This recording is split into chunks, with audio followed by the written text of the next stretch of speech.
नमस्कार दोस्तों, स्वागत है अपनी YouTube channel top trending GK में। दोस्तों इस वीडियो में देखने वाले हैं आरआरबी एनटीपीसी 9 मार्च 2021 के प्रथम पारी में पूछे गए टोटल 40 एग्जैक्ट टू जीके के सवाल। सारे सवाल एक्स्ट्रा फैक्ट सही देखने वाले आने वाले किसी भी कॉम्पिटिटिव एग्जाम्स के लिए काफ़ी इंपॉर्टेंट वीडियो है, तो बने रहिएगा वीडियो के एंड तक। पीडीएफ फाइल के लिए आपको टेलीग्राम चैनल ज्वाइन करना होगा जिसकी लिंक डिस्क्रिप्शन बॉक्स में है। कल आपके 10 मार्च को कोई भी एग्जाम नहीं है, तो बच्चे हुई दो ड्यू शिफ्ट हैं और पीडीएफ फाइल है वो आपको मिल जाएगी। तो बने रहिएगा चैनल के साथ, सब्सक्राइब करके बेल आइकन क्लिक कर देना। इन सभी कैंडिडेट का बहुत बहुत धन्यवाद जिन्होंने रियल और ऑथेंटिक सवाल है वो टेलीग्राम पर सेंड किए हैं।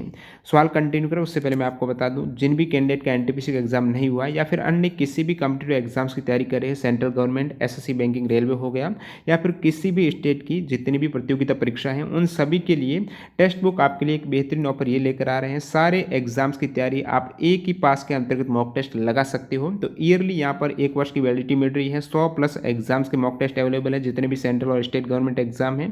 इसमें भी यदि आप टीटीजी के कूपन कोड अप्लाई करोगे तो आपको एक्स्ट्रा 30 रुपये का और डिस्काउंट मिल जाएगा। इस अपॉर्चुनिटी का लाभ उठाने के लिए लिंक डिस्क्रिप्शन बॉक्स में, वहाँ पर आप ज्वाइन कर सकते हो। ये टेस्ट सीरीज है, आपका कंसेप्ट कितना ही कवर क्यों नहीं हो जाए, जब तक आप प्रैक्टिस नहीं करेंगे टाइम मैनेजमेंट के कारण आपके सवाल मिस हो सकते हैं।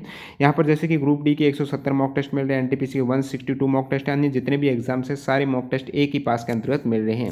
तो चलिए कंटिन्यू करते हैं। आपके सामने जो पहला जीके के सवाल है, बाकी वीडियो के एंड में हमेशा की तरह कमेंट करना कितने सवाल यहाँ पर आपके सही बन रहे हैं। आरबीआई यानी रिजर्व बैंक ऑफ इंडिया के द्वारा देश में डिजिटल भुगतान की स्थिति के अध्ययन के लिए डिजिटल भुगतान सूचकांक यानी डीपीआई का आधार वर्ष कौन सा माना गया है।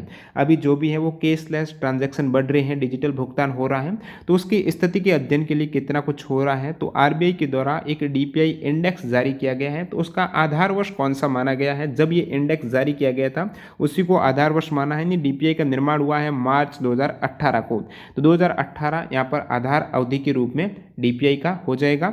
और बात करूँ मार्च 2018 में जब इंडेक्स जारी हुआ था उस समय डीपीआई स्कोर है वो 100 निर्धारित किया गया था। उसके अकॉर्डिंग जैसे कि अभी जितने भी केसलेस ट्रांजैक्शन बढ़ रहे हैं, डिजिटल ट्रांजैक्शन, तो यहाँ मार्च 2019 में ये डीपीआई इंडेक्स बढ़कर हो गया 153। 100 था 2018 में, और मार्च 2020 में डीपीआई होगा 207.84। तो 2018 आपको करेक्ट करना था। अगला सवाल देखिएगा, जापान की संसद का नाम क्या है। जापान की संसद है उसका नाम पूछा तो पार्लियामेंट ऑफ जापान को बोला जाता है डाइट। बक्सर का युद्ध कब हुआ था। बक्सर का युद्ध हुआ था 1764 को, अक्टूबर 23 या 22 अक्टूबर 1764 को माना जाता है। बक्सर का युद्ध किन के मध्य हुआ था। एक तरफ थी ईस्ट इंडिया कंपनी, दूसरी तरफ यहाँ पर बंगाल, अवध और मुगल बादशाहों की संयुक्त सेना थी। बंगाल के नवाब थे मीर कासिम उस समय, अवध की सेना का नेतृत्व कर रहे थे नवाब सुजाउद्दौला, और मुगल बादशाह थे शाह आलम द्वितीय की संयुक्त सेना वर्सेज ईस्ट इंडिया कंपनी। यहाँ पर अंग्रेजों की जीत हुई। परिणाम रहा कि पश्चिम बंगाल, बिहार, झारखंड वगैरह इनकी दीवानी और राजस्व अधिकार कंपनी के पास चला गया। Ease of doing business index 2020 में भारत की रैंक क्या है ये आपको पूछा, तो ease of doing business index 2020 की बात करूं तो इंडिया की रैंक रही है 63, 63वीं रैंक रही है। प्रथम रैंक आप कहेंगे न्यूजीलैंड की है, सेकंड सिंगापुर की है। इससे पहले एनटीपीसी में पूछे गए सवाल है कि ease of doing business index जो ये रिपोर्ट कौन जारी करता है, तो विश्व बैंक के द्वारा ये इंडेक्स जारी किया जाता है। काफी इंपॉर्टेंट फैक्ट है। अगला सवाल देखिएगा, first Indian sound film, Bharat की प्रथम बोलती फिल्म कौन सी है, तो आप कहेंगे ये तो है अलार्म आरा है, प्रथम बोलती फिल्म है जिसके डायरेक्टर हैं अर्दिशर ईरानी हैं। विश्व की पूछ ले तो विश्व में प्रथम बोलती फिल्म हो जाएगी जैज सिंगर। इससे पहले एनटीपीसी में पूछा हुआ सवाल है, भारत की पहली रंगीन फिल्म कौन सी है, तो भारत की प्रथम रंगीन फिल्म है किसान कन्या 1937 में। उस समय ये सारे फैक्ट मैंने आपको बताए थे। निर्देशक मोती बी गेडवाणी। प्रथम मूक फिल्म कौन सी है, राजा हरिश्चंद्र है भारत की प्रथम मूक फिल्म, जिसके डायरेक्टर काफ़ी इंपॉर्टेंट है दादा साहेब फाल्के के द्वारा निर्देशित और निर्मित है। आपको पूछ ले भारत की प्रथम 3D मूवी कौन सी, तो माई डियर कुट्टी चतान भारत की प्रथम 3D फिल्म है। इंग्लिश चैनल और उत्तरी सागर को जोड़ने वाली जल संधि कौन सी है। इंग्लिश चैनल हो गया और उत्तरी सागर, इनको कनेक्ट करने वाली जो स्टेट है जल संधि है उसे कहा जाता है डोवर जल संधि। ये महासागर को जलीय जो जलीय महासागर वगैरह है उनको कनेक्ट करेगी और भूभागों को अलग करेगी। तो किन को ये जोड़ती है, जोड़ने के केस में आपकी हो जाएगा इंग्लिश चैनल और उत्तरी सागर को जोड़ती हैं। तो आप कहेंगे अलग किसको करती है, तो ये सेपरेट करती है कौन से भूभाग को, ग्रेट ब्रिटेन और यूरोप का, यानी ब्रिटेन और फ्रांस को अलग करती हैं। इंग्लिश चैनल और उत्तरी सागर को जोड़ती है, जैसे कि आप मैप में देख सकते हो। एक साइड है आपकी यूके, दूसरी साइड है फ्रांस है, ये बीच में आपकी संधि हो जाएगी। और एग्जाम के लिए इंपॉर्टेंट फैक्ट है, किस जल डमरू से सुरंग निकाली गई है, ये नहीं पूछा गया इस शिफ्ट में, लेकिन ये भी डोवर जल डमरू मध्य है जहाँ से सुरंग निकाली गई है।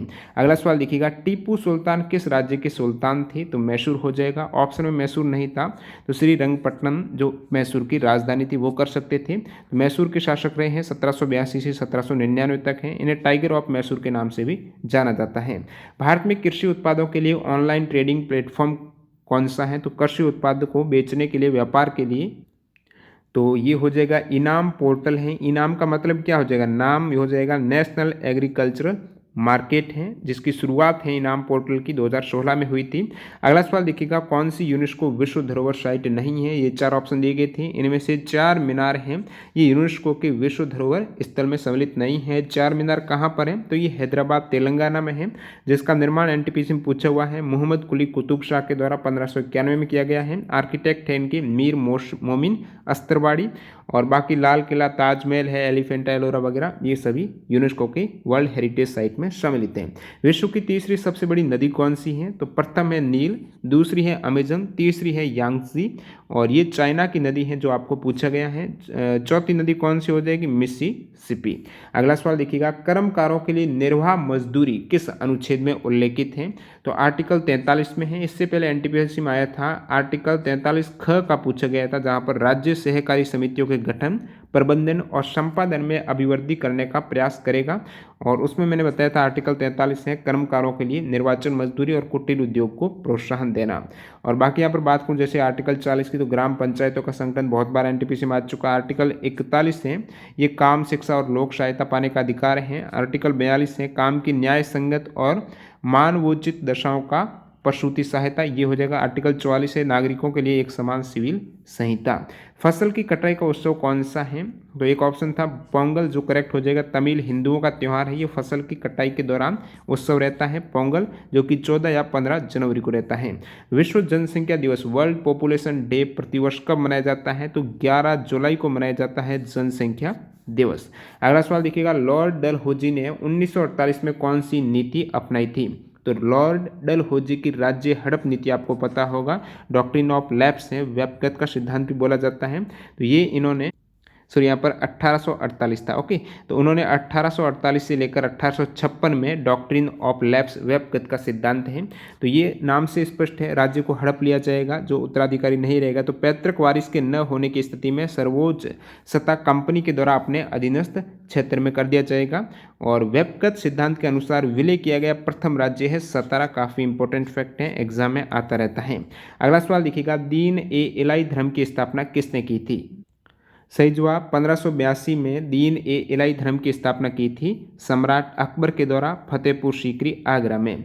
चमड़ा या जो कोको है उसके उत्पादन से संबंधित कौन सी क्रांति है, चमड़ा कोको उत्पादन से संबंधित क्रांति है, ये ब्राउन रेवोल्यूशन हो जाएगी। पूछ लें उर्वरक उत्पादकता को बढ़ाने के लिए, तो वो ग्रे रेवोल्यूशन है। अगला सवाल, नासा की फुल फॉर्म आपको पूछा गया है, तो national aeronautics and space administration NASA की फुल फॉर्म हो जाएगी, जो कि यूएसए की एजेंसी, अंतरिक्ष एजेंसी है। जैसे कि भारत की इसरो है ना, इंडियन स्पेस रिसर्च ऑर्गेनाइजेशन है। इसरो से पहले इंकोस्पार उसका नाम था, इसका मतलब है Indian national committee for space research है। नासा की स्थापना 1958 में की गई थी, हेडक्वार्टर वाशिंगटन डीसी यूएसए में है।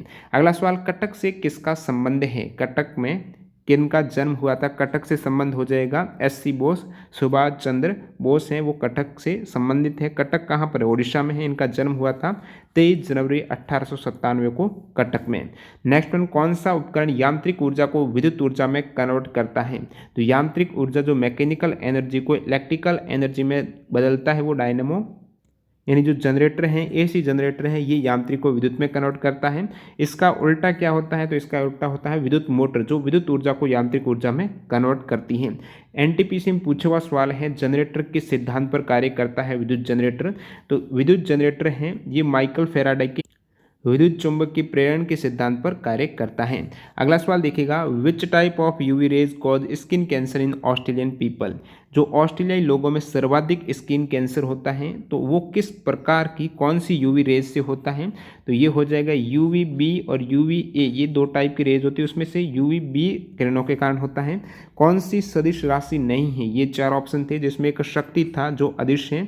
बाकी देखिए यहाँ पर सदिश राशि में बता दूं, वेग, बल, संवेग, त्वरण, विस्थापन, रेखीय संवेग, कोणीय संवेग है, कोणीय वेग हो गया, चुंबकीय आघूर्ण, चाल प्रवणता, ताप वाली, विद्युत द्विध्रुव आघूर्ण है, विद्युत धारा घनत्व, विद्युत धारा घनत्व देखिएगा, विद्युत धारा घनत्व सदिश है और विद्युत धारा अदिश है, ये ध्यान रखना आपको। बाकी सभी ये अदिश राशि आप देख सकते हो। आपको पूछा था कौन सी वेक्टर नहीं है।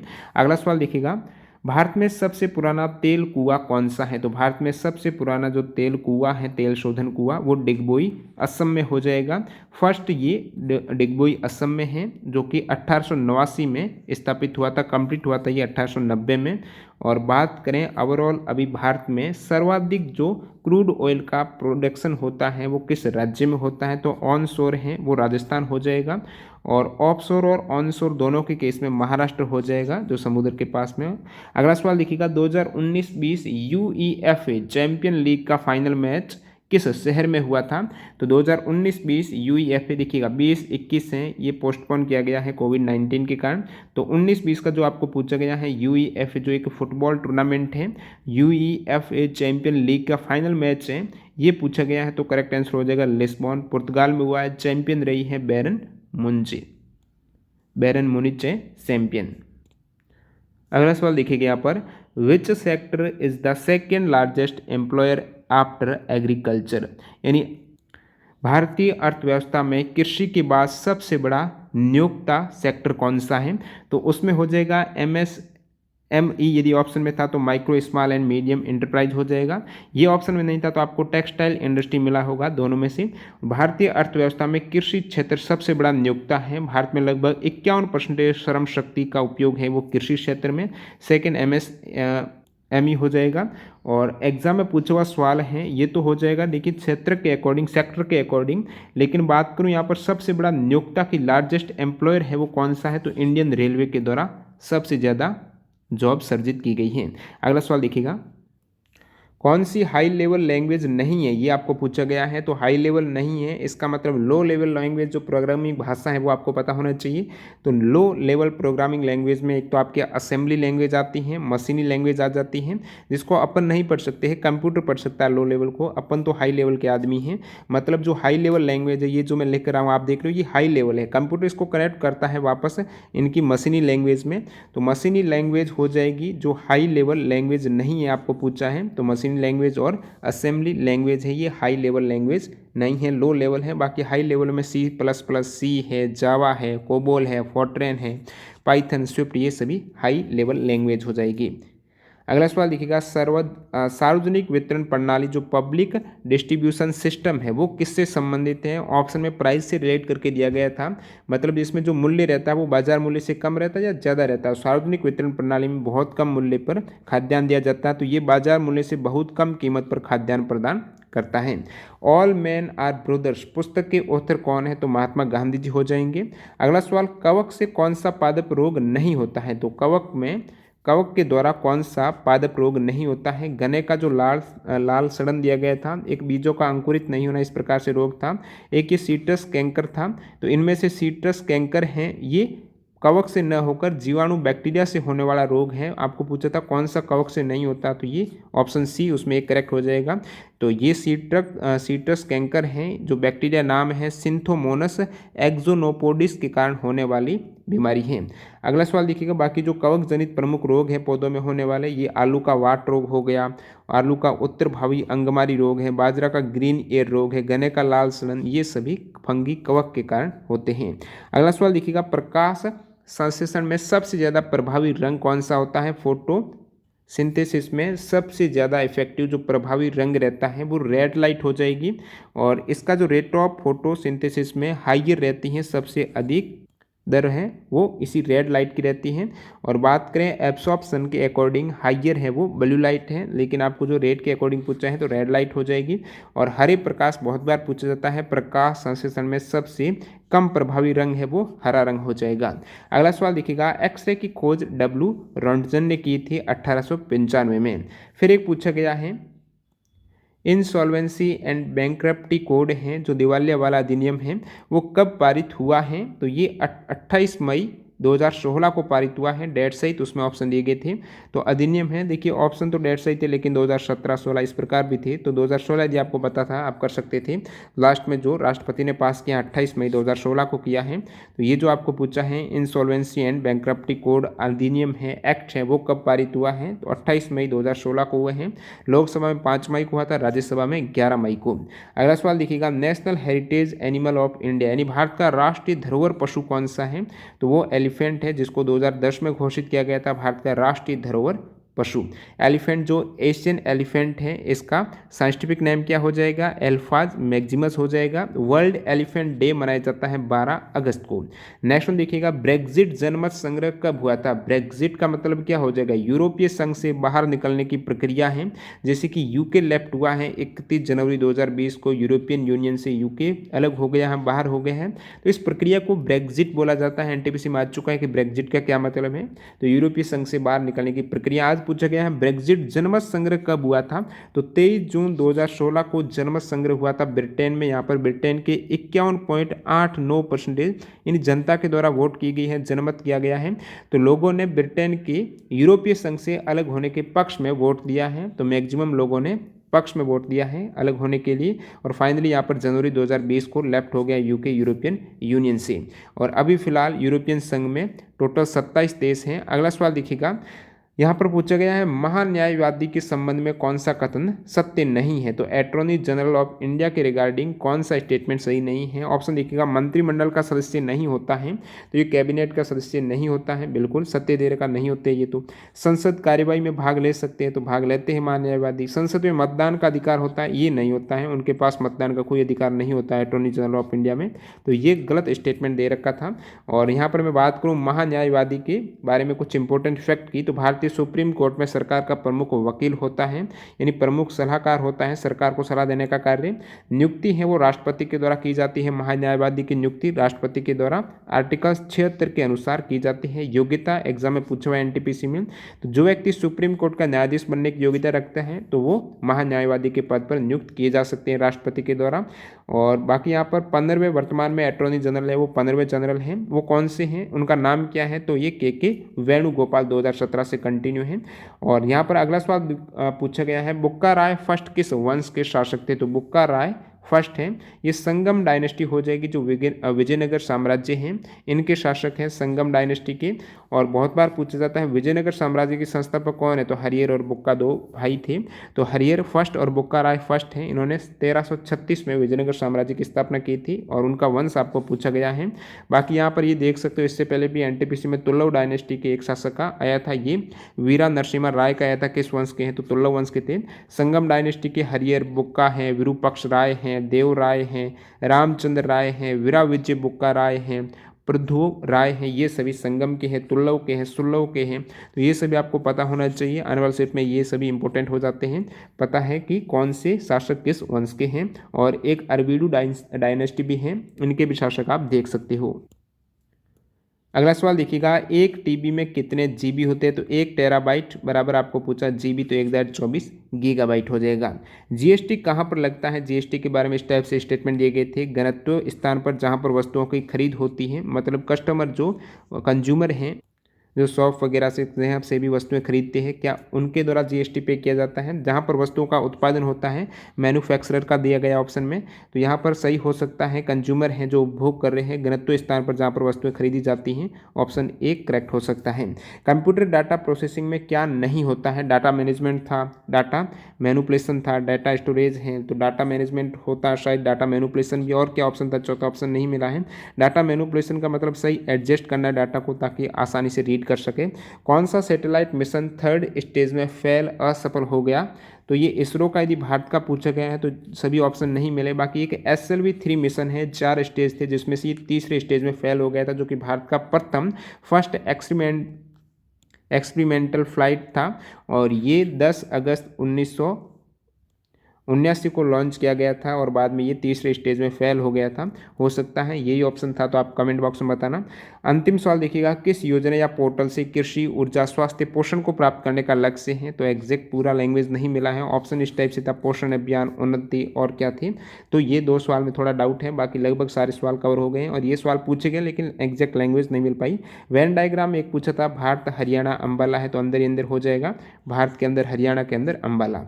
और रोग कैंसर दवाई दिया गया था और एक इस टाइप से दिया गया था, जेब्रा गार्डन एंड टाइगर कहाँ पर रहते हैं? तो ये कुछ ओड वन आउट से सवाल हैं। एक था स्पीड ब्रेक, क्लच और एक्सेलरेटर में क्या विषम होगा? तो वीडियो पूरा देखने के लिए आपका बहुत बहुत धन्यवाद। मिलते हैं आज के सेकंड शिफ्ट के साथ, तब तक के लिए वंदे मातरम, जय हिंद दोस्तों।